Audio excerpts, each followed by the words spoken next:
আসসালামু আলাইকুম।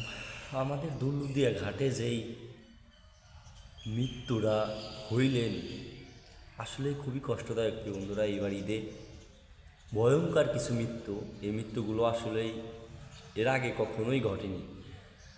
আল্লাহ তালা কারে কখন কীভাবে রাখবেন সেটা উপরালাই জানেন। তবে কিছু কিছু সতর্ক অবলম্বন না করার কারণে আমাদের এই দুর্ঘটনা ঘটে প্রিয় বন্ধুরা।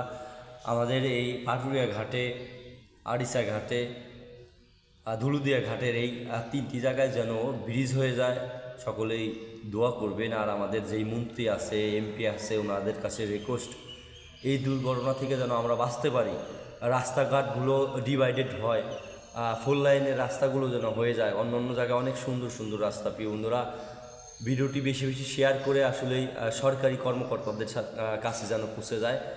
সবার কাছে অনুরোধ রইল।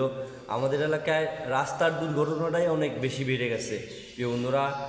যেই পরিমাণ রাস্তায় দুর্ঘটনা হয়ে মানুষ মারা যাচ্ছে, অ্যাক্সিডেন্ট করে হাত পা ভাঙে যাচ্ছে, আসলেই খুবই কষ্টদায়ক।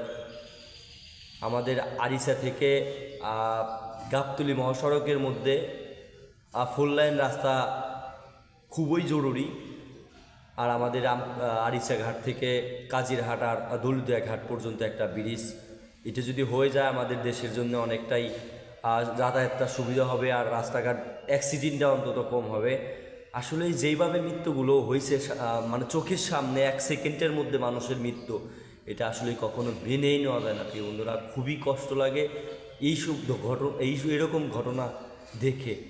সোশ্যাল মিডিয়ায় দেখছেন, মানে চোখের পলকে বউ গাড়িতে রেখে নিচে নামছে বাচ্চা সহ, মানে 1 সেকেন্ডের মধ্যে দেখে যে সবগুলো পানিতে মৃত্যু। আহারে, এর চেয়ে আর বেশি কষ্ট আমার মনে হয় না কোনো কিছু আছে এই দুনিয়ায়।